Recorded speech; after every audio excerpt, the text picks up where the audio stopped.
Hi everyone, it looks like we've gone live, so thanks for turning up once again.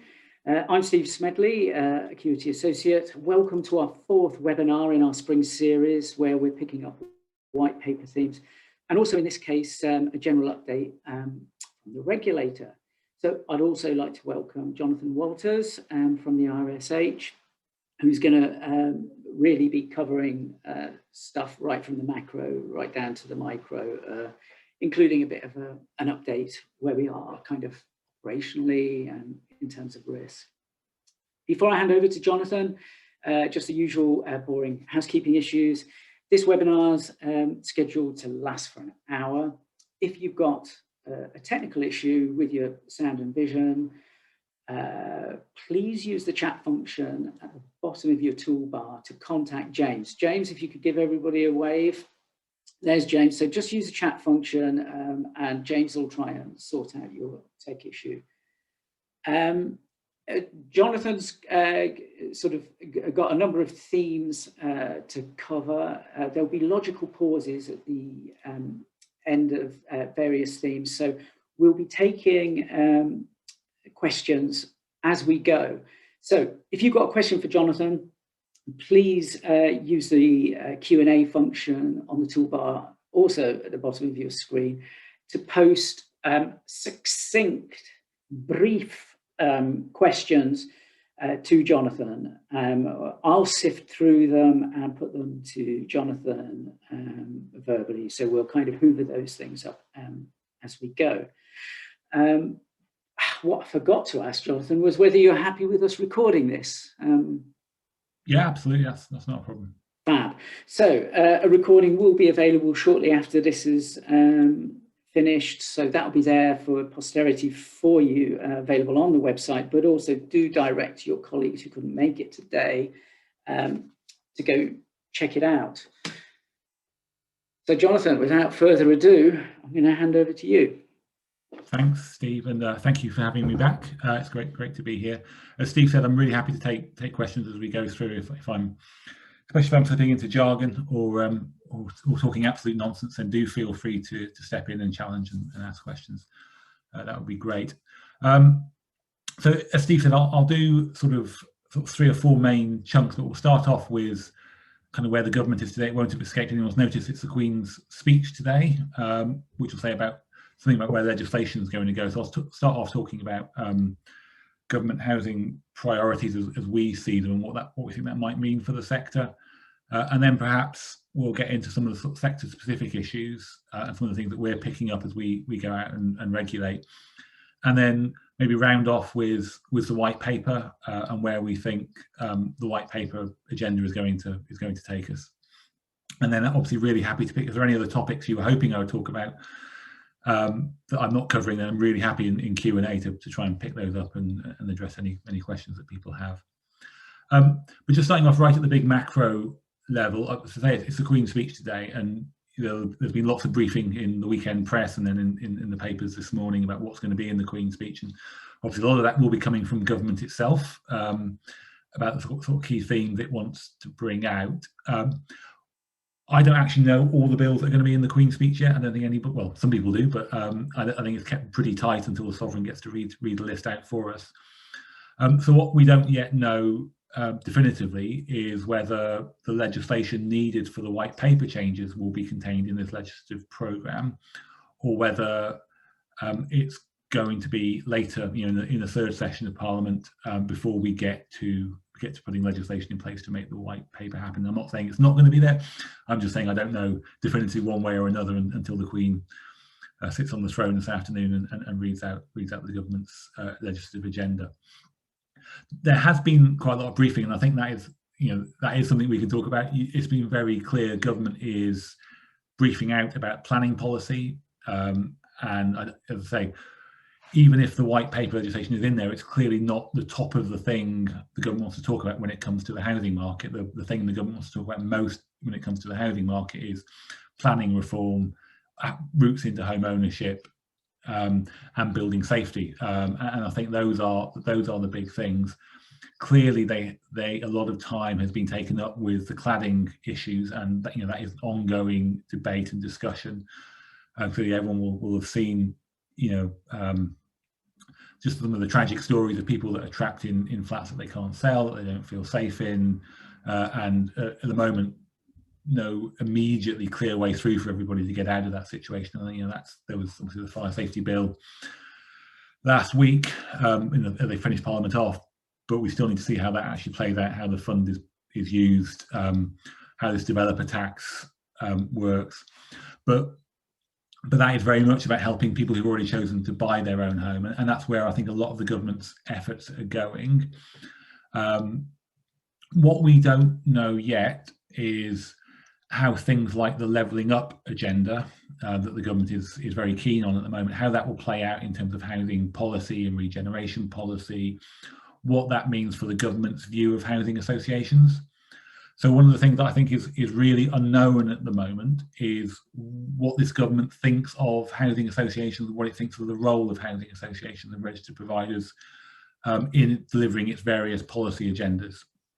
So if we think back sort of 5 or 6 years, the Cameron-Osborne period was very clearly one marked by proactive hostility to social housing, and it wasn't hidden. It was in plain sight in the rent cuts, in the legislative programme, in some of the reforms they wanted to put through about higher income social housing tenants, and the bedroom tax, and all of those things signalled a worldview that said we needed less social housing in the country rather than more.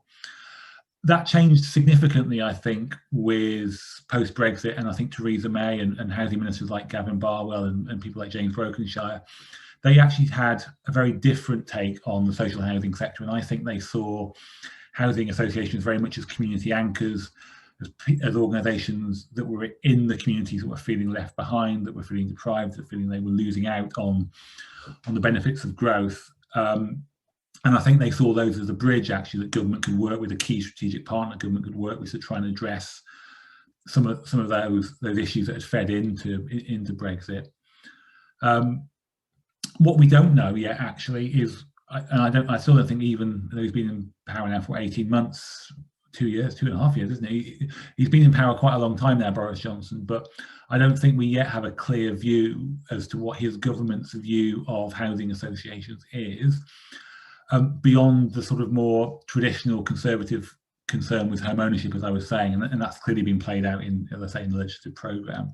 So I think we have a government who, I don't think it's quite made up its mind what it thinks the role of housing associations is, and isn't quite sure whether it's adopting a kind of view of this kind of Theresa May, Gavin Barwell, as I'd caricature it, view of housing associations as community anchors that the government needs to work with. I don't think it's quite in that space, but nor do I think it's in the Cameron-Osborne, social housing breeds Labour voters, therefore we need to do something about social housing, which is the very crude analysis played out in Nick Clegg's memoirs and elsewhere about where that particular government was. So we're in a really odd period, I think, for social housing policy. What we have got is stuff that's driven by events. So the white paper obviously came out of the Grenfell tragedy and the fire and responded to that particular set of events. But I wouldn't say we yet see how that lines up with wider government concerns around home ownership and routes into home ownership. And I think one of the striking things about the white paper is you've got the 6 chapters that are very much about the tenant experience, and then at the end you've got a 7th chapter which is all about how you stop having a tenant experience and start having a home ownership experience. And I think that kind of clunking through the gears, if you like, it probably tells you something about where government housing policy is. Instinctively they are attracted to trying to create more homeowners, and we've seen that in the adaptation of the new shared ownership model, trying to extend more routes into home ownership. They're very interested in the voluntary right to shared ownership in the sector, and obviously the voluntary right to buy scheme it may be sort of slightly out of sight, but it's not gone away completely. And I think the government is still interested in all of those topics about how do we bring more people into routes into home ownership, as well as thinking we need to respond to the problems that were thrown up very clearly by the Grenfell fire, and the government is trying to balance those two sorts of competing agendas as it thinks about housing policy. So in the past, I've often been able to give a very clear direction. This is where I think the government is going on housing policy, and it means this or that for housing associations. I think at the moment I'm not quite sure is my honest view, but I think clearly there are political risks for housing associations to manage in this period. I think if you're not seen as focusing on your tenants and your customers, you may attract ire from politicians. Maybe not applying quite so much to people on these calls, but we still regularly get complaints from MPs and ministers and others that their local housing associations are too remote, that when they want to deal with a constituents or a resident's complaint, that actually if it's in a council property, they have very direct routes into the council, and they understand how to contact the council and try and address the concerns raised by their constituent. When it's a housing association, you have these conversations all the time about, well, I have to ring a call centre in X or Y, and they don't know who I am, and they don't know which area I'm in, and there is a sense, I think, amongst some MPs that housing associations are too remote. At the same time, there is sometimes a sense from some MPs that housing associations aren't focused enough on building new homes, aren't focused enough on those routes into shared ownership. So as we've been saying for years, as a housing association, you're probably going to get, and I'll come back to this theme later, you're probably going to get criticism whichever route you follow. If you're going for growth, you're not focusing enough on your tenants. If you're focusing too much on your tenants, you're not delivering enough new homes. You can't win either way, and it's one of the key jobs, I think, of housing associations is to explain some of those strategic trade-offs to MPs, to councillors, and to others to help manage some of those risks. So that's my macro level view, Steve. I don't know if that's prompted any questions or thoughts in anyone, but happy to stop there before we kind of get more into what's actually going on in the social housing world.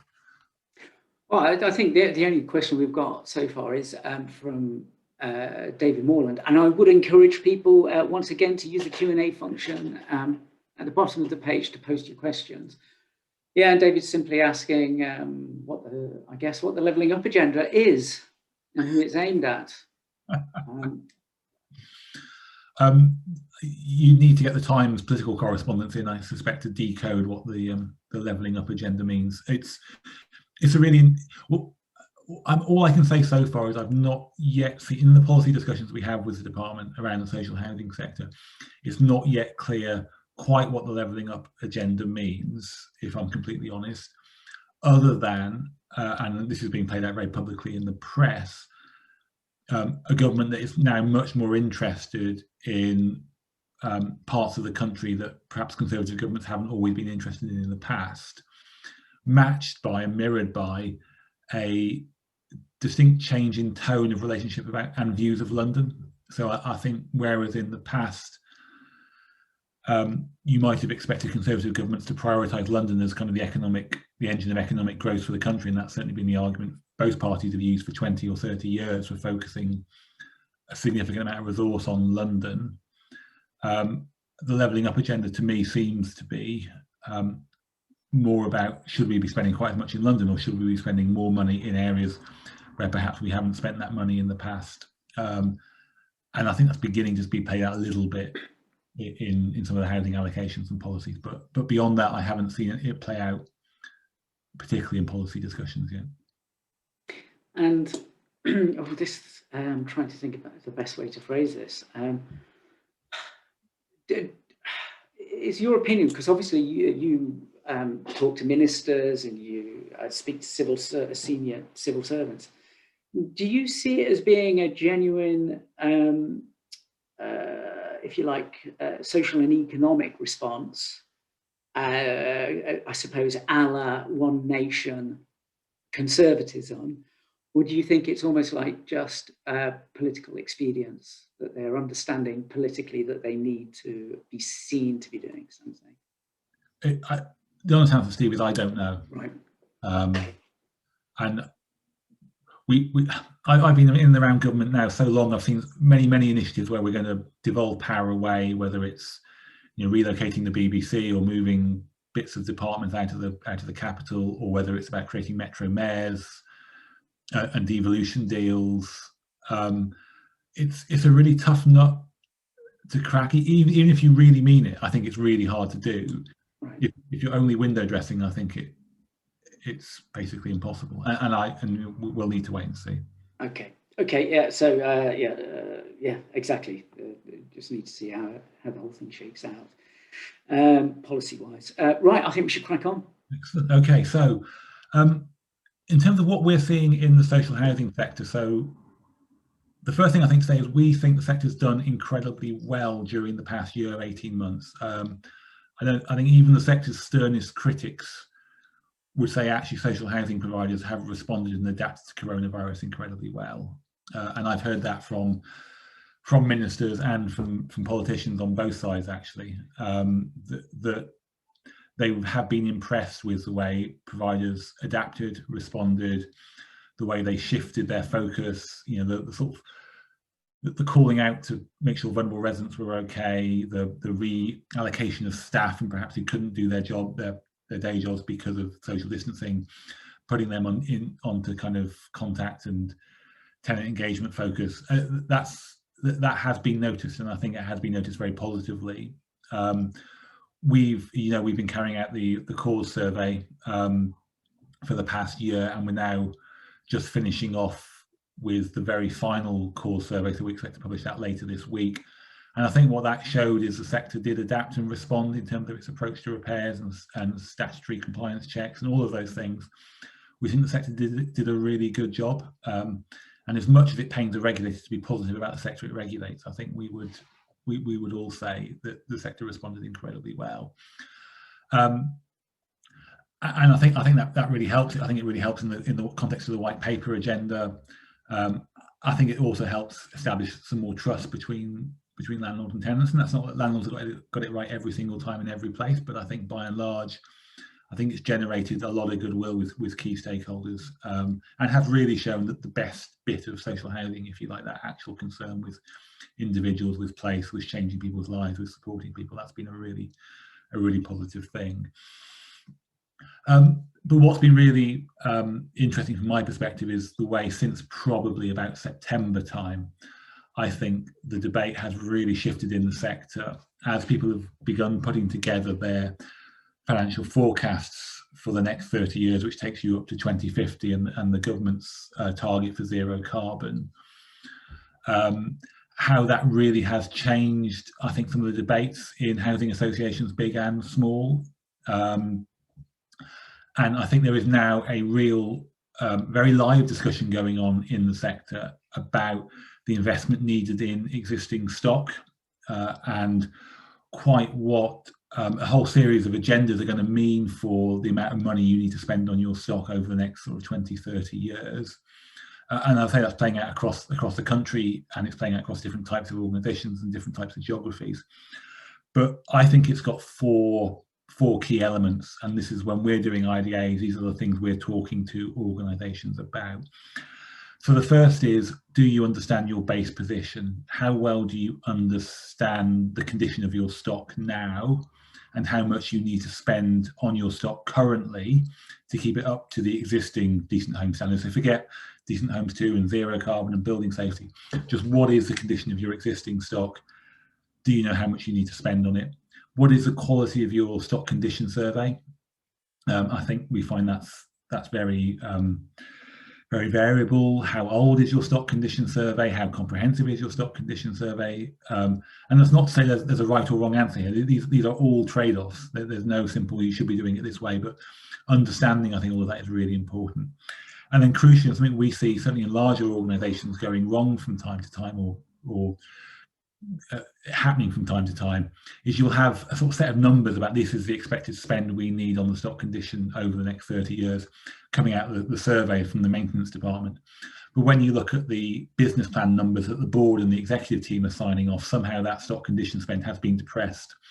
You know, somewhere there's been negotiations about, well, we're probably over-egging it there, or perhaps we can't actually afford it this year, or wouldn't it be better if we reprofiled it back further out? And what you often find is that the spend over the next 4 or 5 years in the numbers that are being signed off are much lower than the numbers that are coming out of the stock condition survey, because as departmental trade-offs have happened, that number has been traded away.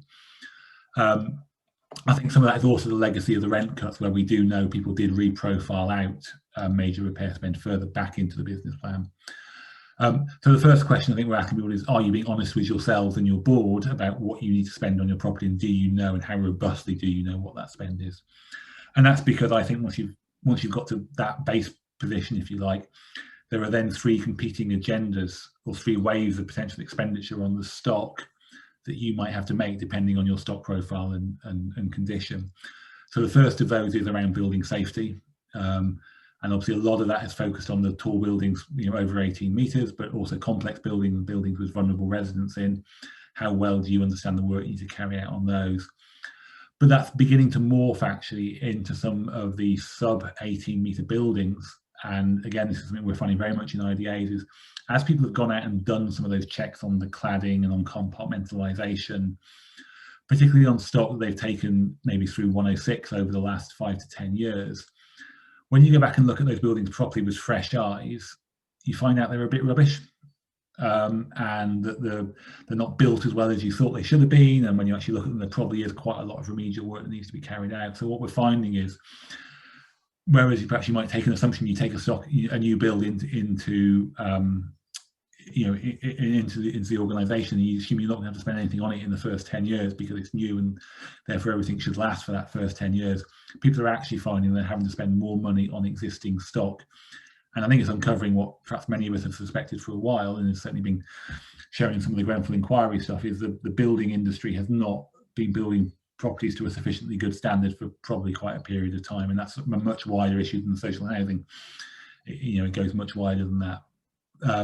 So the building safety work in the first instance is driving significant levels of expenditure, and certainly in London and some of the other major metropolitan areas, Manchester, Birmingham, Leeds, some of those organisations are having to spend quite a lot of money on building safety work now, and they haven't yet sized out the full scale of that problem. So we are talking collectively across the sector hundreds of millions of pounds, if not getting into a small number of billions of pounds, needed to be spent on building safety over the next 5 years.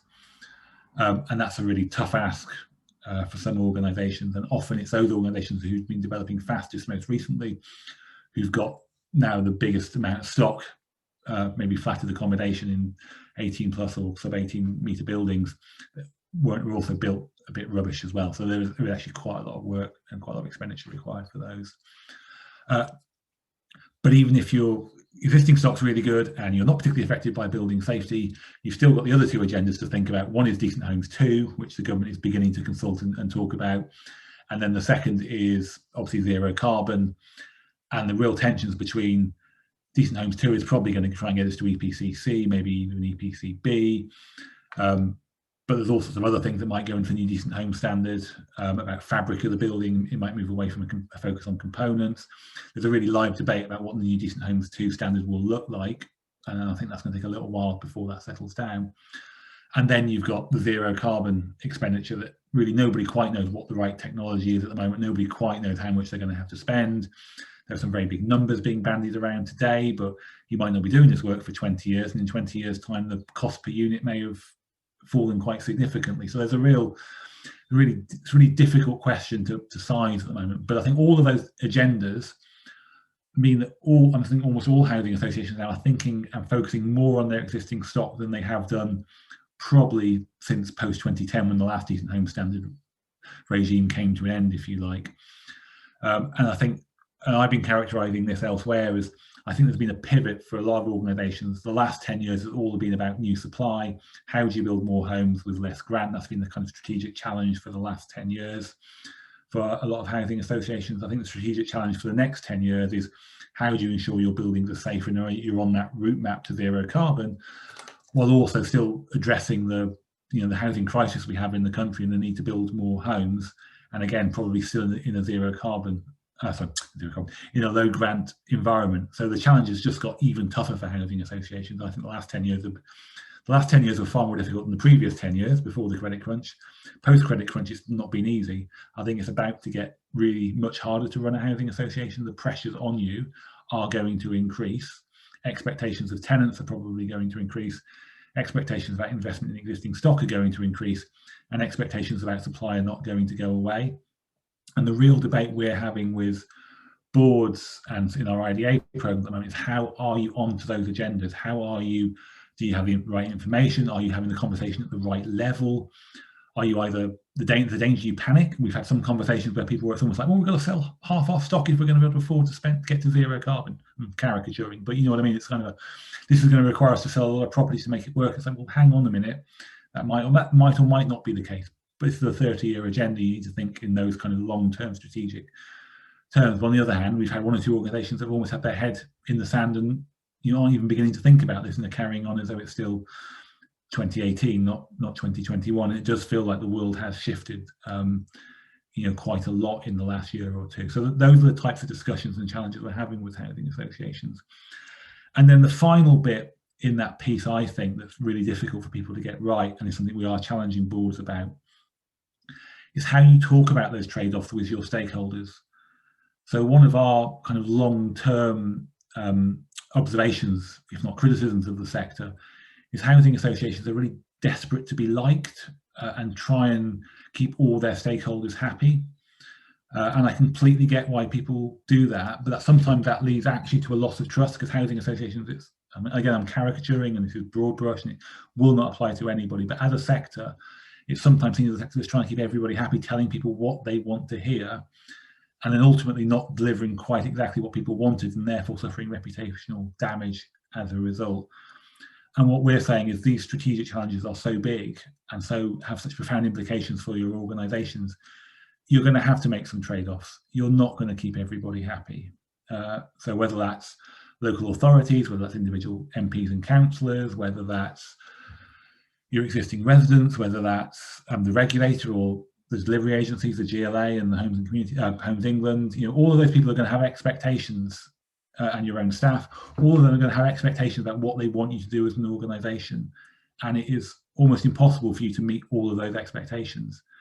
And as a regulator, we would much rather people consciously know they're going to disappoint certain stakeholders, that they're going to make strategic choices which are the right strategic choices for them, and they can articulate why and they can evidence why. And then they can have those difficult conversations with some of those stakeholders about why they can't deliver on the agenda that they want. And I think that stakeholder expectation, stakeholder management piece about some of these strategic choices is really important, because it's not about just doing the right thing, it's about being seen to do the right thing and talking to people when you're going to disappoint them and manage some of that risk that comes from that lack of being able to deliver what stakeholders want. So those are the big challenges that we are engaged with providers at the moment when we're doing IDAs, when we're out and about talking. So I don't know whether that resonates with people on the call, whether there are other things that are kind of more top of your agenda, but really happy to take any questions, thoughts, comments that people have. Right, okay, folks. So yeah, once again, please use the Q&A function at the bottom of your screens to post your questions to Jonathan. Well, it sounds to me like if people are scrabbling about thinking about topics for their next board away day, they just need that on the agenda, because like you say, it is the key strategic debate. So it's basically about how do you divvy up a finite pot of money across those competing demands in the first place, and then secondly, how is that communicated to your stakeholders in a managed way?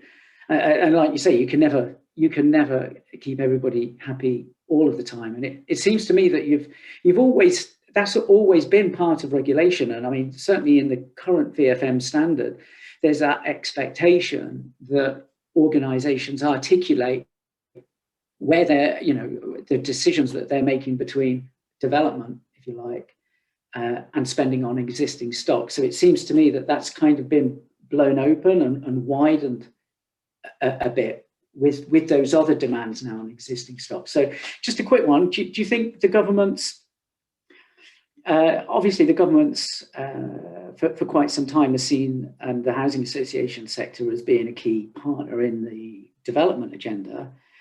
Have you recognised a shift in terms of the government's recognition that housing associations now need to spend more on their existing stock? Yeah, it's really interesting, Steve. So I certainly think at official level, within the officials that think about the social housing sector, whether that's in Treasury or in MHCLG, they get that. They get these competing pressures, and I think politicians get them. It's really interesting that the current Minister with responsibility for regulation of housing is Eddie Hughes, who many of you will know used to be chair of Walsall Housing Group. So he's really got he really understands this sector instinctively, I think, in a way that not all housing ministers or people responsible for social housing do. So I think people get this. That's not to say, of course, and this is a comment Eddie Hughes, is a more general comment about politicians, that their first instinct won't be to fall back on that mantra that housing associations are fat and lazy, and that if housing associations were more efficient, they would be able to deliver both of these agendas. So that will be the place that I think both officials and politicians will go first.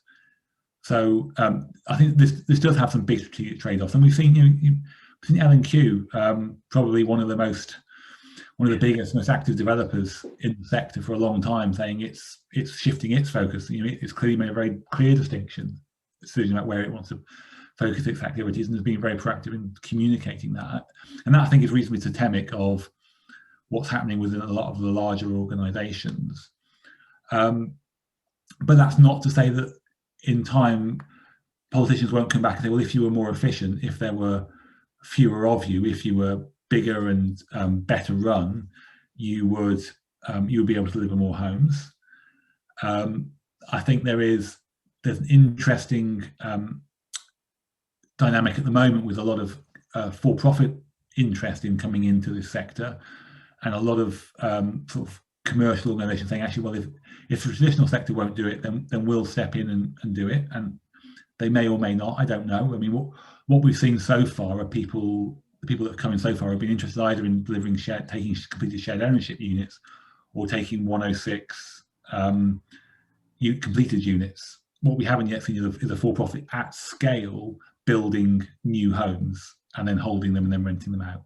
But there is definitely a dynamic where some of the for-profit organisations saying, well, if that sector won't do it, we'll step in and do it for you, government, which I think is an interesting challenge for the sector and for government. Okay, thanks. Right, a couple of questions from Tim Pinder. To what extent do your expectations about stock condition surveys and the approach to decent homes differ for small associations? Well, so decent homes itself is non-negotiable. Keeping your home safe and meeting regulatory requirements and health and safety requirements is non-negotiable, whether you're a 1-unit Abbeyfield or whether you're a 100,000 unit Clarion. Keeping that stock safe is non-negotiable.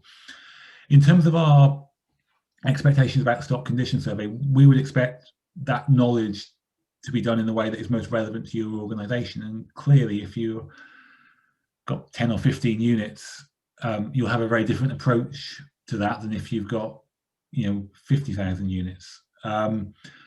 So the outcomes are non-negotiable. I think that those safe homes need to be delivered no matter what size of organisation you are.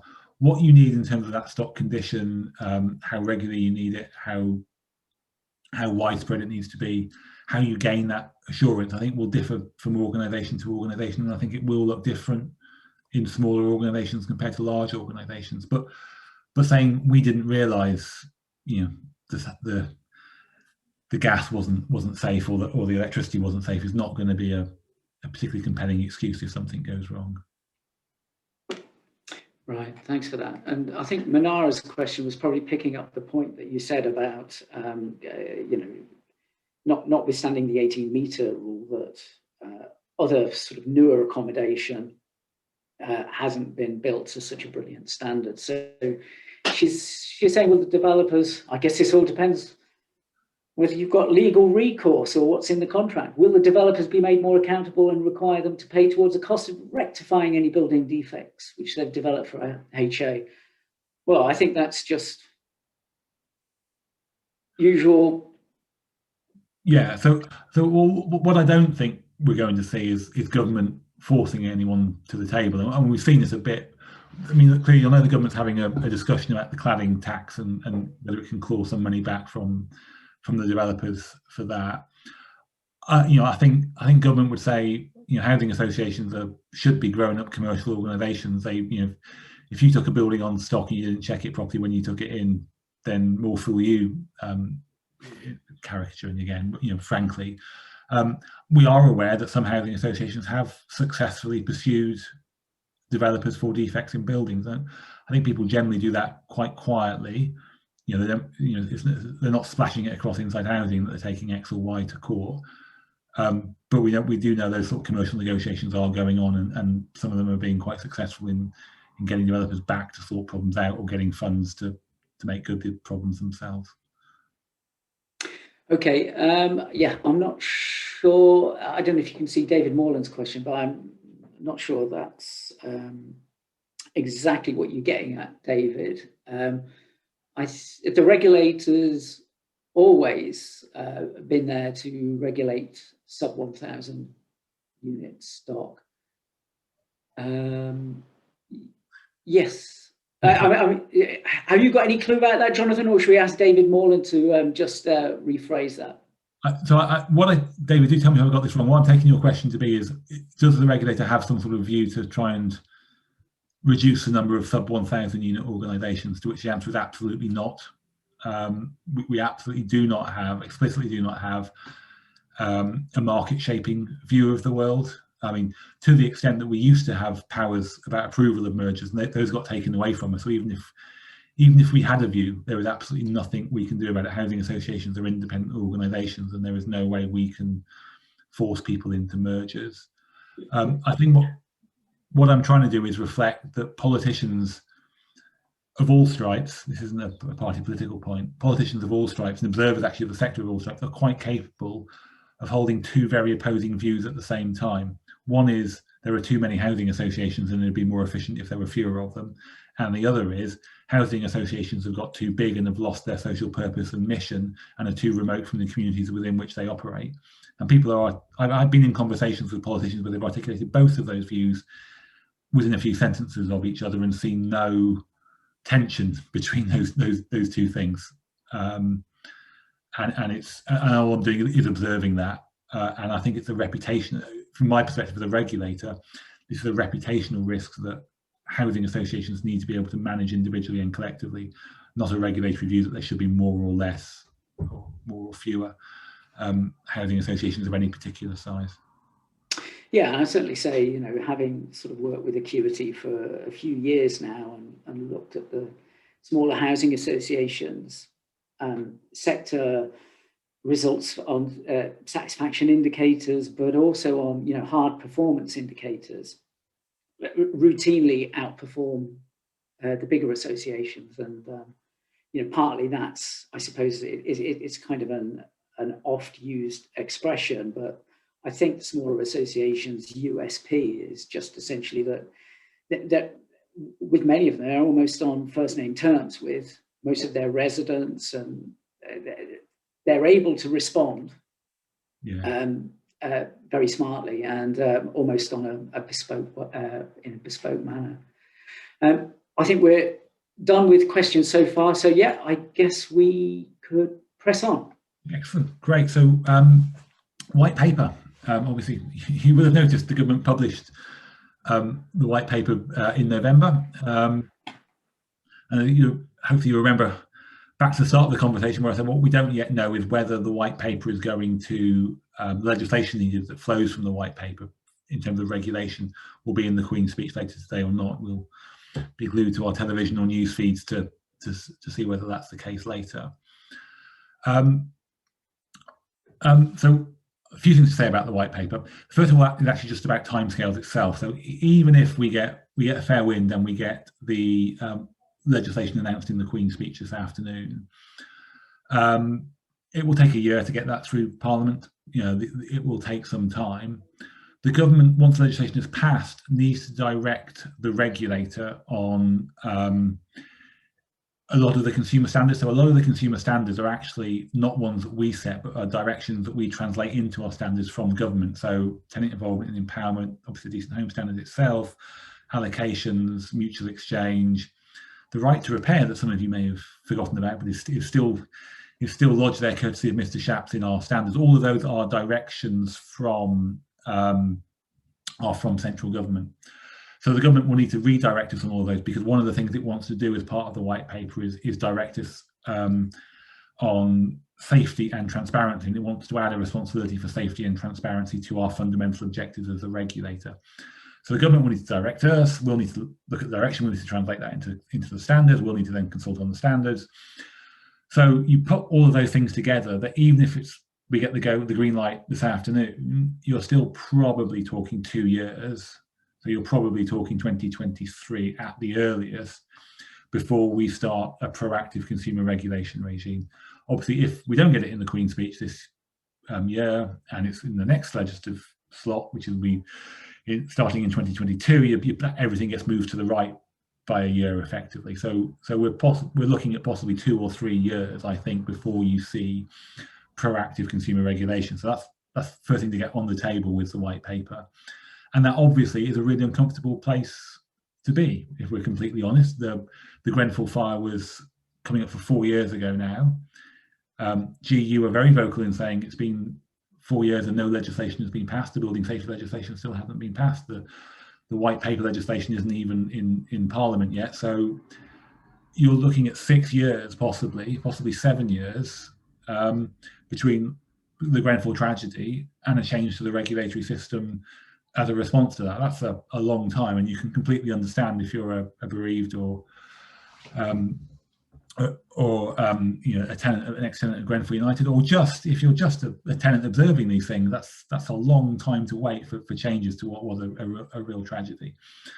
But we need to be clear that those are the timescales within which we're operating. Obviously, there's lots in the white paper about a whole range of different topics, so it's not just about proactive consumer regulation. And one of the things we've been really keen to say to all landlords is, if you look at the charter right at the front of the white paper, and there's a series of expectations that all tenants should expect from their landlord. None of those, delivering any of those on the ground, get my text is right, delivering any of those on the ground do not require a change to regulations. There is nothing in the existing regulations that stops you delivering those kind of 6 agendas points. They're all things you can be getting on with today, talking to, listening to your tenants, engaging with them, shaping your services around what they want, making them feel valued, respecting them. All of those things are not things that require a regulator to tell you what to do. And you would hope that most landlords, if they're not doing those things already, have plans to work out how they improve those things. So don't wait is the first point that we've been really keen to make for a long time. The second thing to say is we will have, I think, there are 3 conversations we need to have with the sector about proactive consumer regulation, and we're not having them in quite the right order because of some of these legislative issues. So the most important conversation we need to have with the sector and with tenants and with landlords and stakeholders is the consumer standards themselves. What is in those standards? Because it's those standards that set the rules of the game, if you like. Those are the expectations that we articulate, that we want landlords to deliver, and getting those standards right so they describe the right outcomes that tenants should be expecting. That's really important. So we are looking to get those standards right, but we can't, as I was saying earlier, we can't consult on those until we get the legislation and we get the directions from the department. So that debate is in abeyance at the moment, but it is for us the most fundamental one. It's one we're having internally. It's one we're beginning to talk about some of the options and some of the trade-offs with stakeholders, and we're beginning to think about. But it is one that's we can't really have formally until further down the track. The conversation we can have today, because we don't need legislation for this, is around the tenant satisfaction measures that are postulated in the white paper itself. And we are at the moment going through a period of what we're calling pre-consultation, where we're talking to a range of stakeholders about what the principles are that we will use around the TSM, the tenant satisfaction measures, which are not just about measures of satisfaction. There's a mix in there of perception measures for tenants and some more hard-edged performance deliverables. There's a set of 24 in the white paper that we've been given as a kind of starting point.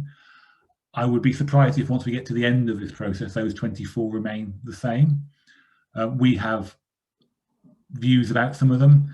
Lots of stakeholders have views about some of them. And one of the things we want to do through the consultation process is establish what is the right mix of measures.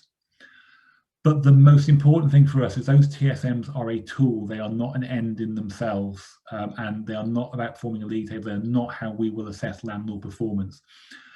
They will perform hopefully 2 useful functions. They will increase transparency for tenants about how their landlord performs and allow tenants access to better information about the relative performance of their landlord to their tenant, their landlord compared to other landlords. But as lots of tenants have pointed out to us, it is a cold comfort to me knowing that I'm in the worst performing landlord in my area. What can I do about it? I can't go anywhere else. So really, is it actually that useful? Is a very legitimate challenge we get back from tenants. But I do think hopefully it will focus boards' minds. It will focus executives' minds on, well, why are we performing so badly? And I hope that might drive some more honest conversations.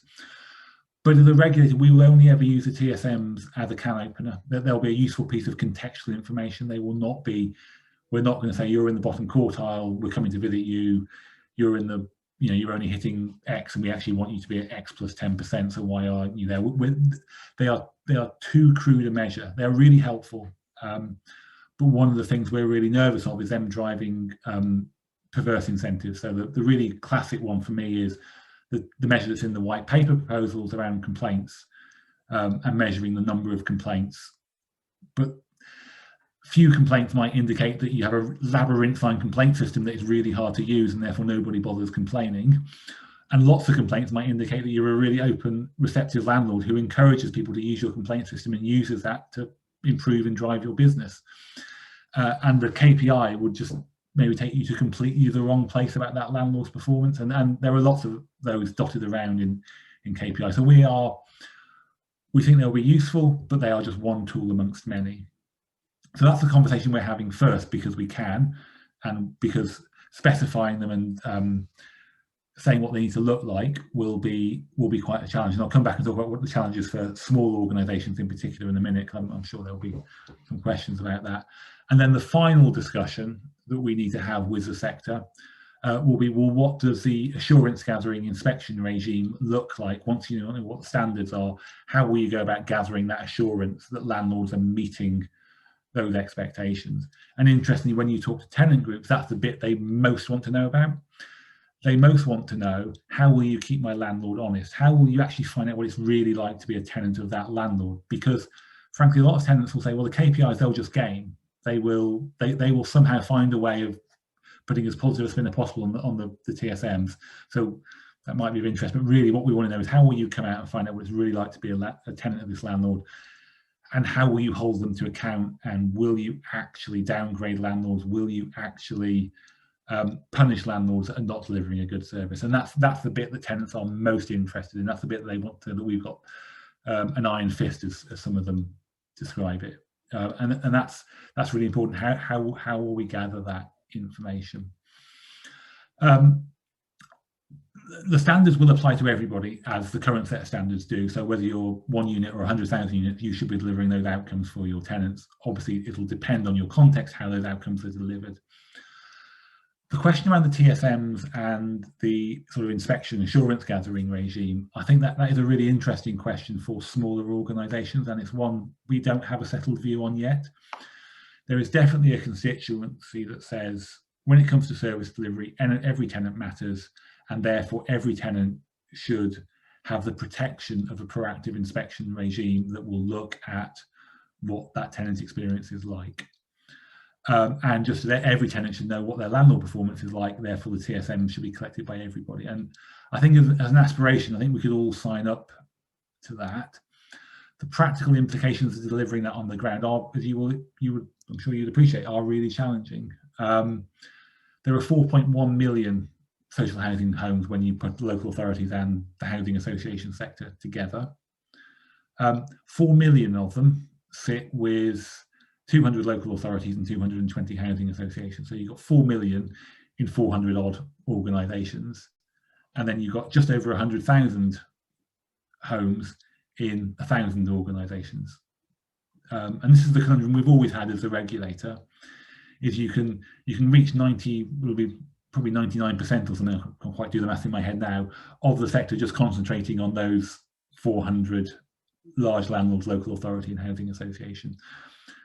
What do you do about the majority of organisations that own a very small number of properties? The TSMs present challenges about getting statistically robust data from smaller organisations, particularly around some of the perception measures.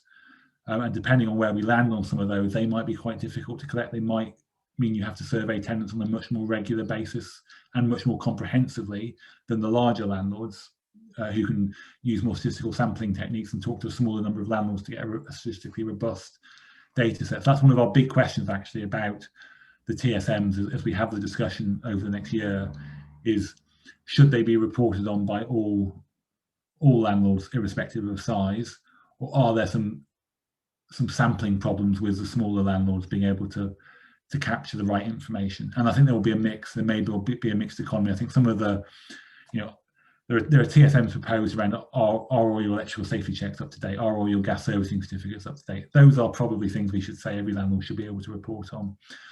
Can you statistically reliably sample tenant perception? I think that does actually, ironically, gets harder as you get smaller. To get you have to, the sample size relative to the size of the organization has to increase, and so below 1,000 homes you're almost having to survey every tenant all the time to get statistically robust data. That feels to us like an unfair ask of smaller organizations, but you have to balance it off against, is it unfair on the tenants not to have that information? And then when it comes to routine inspections, we will need to think about, could you design a more slimline product? Do you move the boundary? Do you say, well, perhaps it's not 1,000 homes, perhaps it's 500 homes, perhaps it's 250 homes, which is, people with long memories will remember that's where it used to be. It used to be at 250 homes. And all of those are things, discussions that we need to have and that we do not have settled answers on yet. And again, I'll be really interested in people's views on this call, because we don't know. But obviously, the more organisations we do, effectively, the more resource we will need as an organisation, and that will ultimately have a fee implication. So therefore, it's kind of be careful what you wish for. I think one thing I should say though, I think in the proactive consumer regulation regime, where we have complaints or we have concerns identified about smaller landlords, I think we will be more proactively coming out and inspecting than perhaps we do on some of the economic standards now. So I think where the TSMs, if they exist for small landlords, or where complaints or whistleblowing come to us with concerns about smaller landlords, I would expect we would be, even if we're not doing proactive inspections of smaller landlords, I suspect we will be more proactively coming out in those circumstances where the evidence leads us to engage with those landlords around the issues that are being raised with us as a regulator. That will be my working assumption of where we might land, but we really haven't concluded. We're right at the start of this conversation rather than at the end. So I'm conscious of time, and I'll stop there to allow sort of time for questions and comments people might have. Yeah, thanks, Jonathan. Really useful, and sort of acknowledge that this is very much a marathon and not a sprint. So yes, we've got some questions. Mark Jackson is asking about the 1,000 kind of level for regulating the smalls, and just wondering, I guess, whether you're thinking of changing that and targeting more on the basis of risk. Well, as I was saying at the end there, I think that is definitely a debate we want to and need to have. I think when it comes to consumer regulation, that might flex. Whether it will flex on the economic, and this is one of the questions we need to think about, whether that flexes also on the economic side. And I'm not completely sure yet. I suspect where we'll end up is where, as I was saying, I think we will do more monitoring and more proactive, responsive engagement, if that's not a contradiction, with the smaller ones. I'm not sure we'll necessarily get into proactive cyclical inspections, but we might do, and we might play about with that boundary. Is 1,000 homes the right place to draw that line? Should it be smaller? How many more tenants would you capture if you drew it down to 250 or 500 or some other number? And of course, the current arrangement is you can still have stock less than 1,000, but if your actual risk profile suggests that you might be a riskier type organisation because of your business model, your exposure to support or whatever, you might get an inspection anyway, an IDA anyway. You might do, and you'll certainly probably get requests for more financial monitoring information and the like, and it might be the same thing there. We might develop a risk profile, and for some organisations, we're asking for more proactive information than we are from others. Yeah, brilliant. And Andrew Furtick, I think I probably know the answer to this, but he's saying, do you think it's worth us trying to, I think you answered it actually, Jonathan, do you think it's worth us trying to interpret the new standards now and prepare for them, or wait until there is clarity? My view is look at the existing standards and check how you're doing against those, because I think the broad theme, the expectations of listening to tenants and working with them, they're all there in the existing standards. The best thing to do, I think, is to make sure you are looking at the standards, making sure you're complying. But actually, the best way to meet those standards is actually to be engaging with your tenants and working out how best you deliver a quality service to them. Yeah, and there's some overriding themes just reading through the white paper that I think you could take as being, high-level principles, which you don't need to wait on the detail for at all. I think that's right. I mean, look at the chart of the tenants, the 6 sort of outcomes the government wants to deliver, and ask, are you delivering those for your tenants? That's a really good place to start. Yeah, and that's certainly outside the building safety stuff. The whole thing is just about your relationship with tenants and developing that as a key theme. Indran is saying, what kind of assistance contributions will the government be making towards the zero carbon agenda for existing stock? That's a very live discussion. I think it's fair to say. And I think the government will, as far as possible, be looking to providers to pay for it themselves.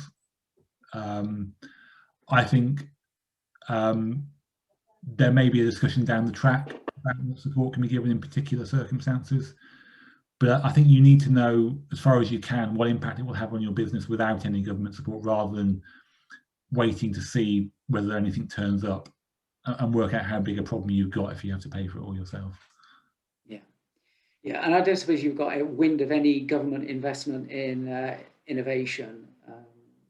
There is some thinking going on within BEIS about an innovation fund and a kind of demonstrator fund. So there is work going on. So something may appear. Fantastic. And just a final one from Andrew again is: will you, some of the soft consultation that's going on now? I think you're particularly around the TSMs. You're directing through various fora. Will you be engaging with the smaller associations at all? We have a kind of small association panel where a lot of the representative bodies, the G320 and the Armed House Association and others, come and sit. So we're talking to that group of organisations about how we engage with smaller providers. So definitely we will do. We're also if there are forums and groups that people want us to come and talk at, we're very happy. We're very happy to come out and talk to people. So we'll do some stuff proactively. But if there are things and places people want us to come and speak to them, we'll happily come and do that as well. Right, brilliant. Because I think what we could do is Acuity is if you wanted, to widen things out, is just have just a little bit of a session on the TSM, and we could get as many of our members to attend as possible. Yeah, I'm sure Rob and the team would be really happy to do that, Steve, if that's something you want to do. Right, brilliant. Well, I'll have a word with Rob about that. I'll float it first of all, just to make sure there's sufficient people from our members would want to do it. I'm thinking they probably would. So yeah, we'll do that. That sounds like a good idea. Right, I think we're sorted with all of the questions. I think I had a number of questions myself, but I think we managed to preempt them all, particularly around how you imagine that the smalls might be regulated on consumer regulation. So we've hit the appointed time. I think we're done. And thanks again, Jonathan, for not just giving us a very kind of transparent picture of where we're at, but also the insights of government thinking as well. As always, just really invaluable and useful. Great. Well, I'm really glad to come and talk, and thank you for all the questions and thoughts. It's brilliant. Brilliant. Okay, thanks everyone for attending again. As I said this at the beginning, this has been recorded. It will be available on the website very, very shortly. Please check our website for the remaining webinars in this series, not least of which is Thursday's one, where Darren from Tarot is going to be coming along and frankly addressing many of the things that Jonathan's just been talking about around how you should some of the things you should be thinking and doing in terms of responding to the tenant voice. So some practical pointers there. So that's us. So it's goodbye from me and goodbye from Jonathan. Bye. Thank you. See you all. Thank you.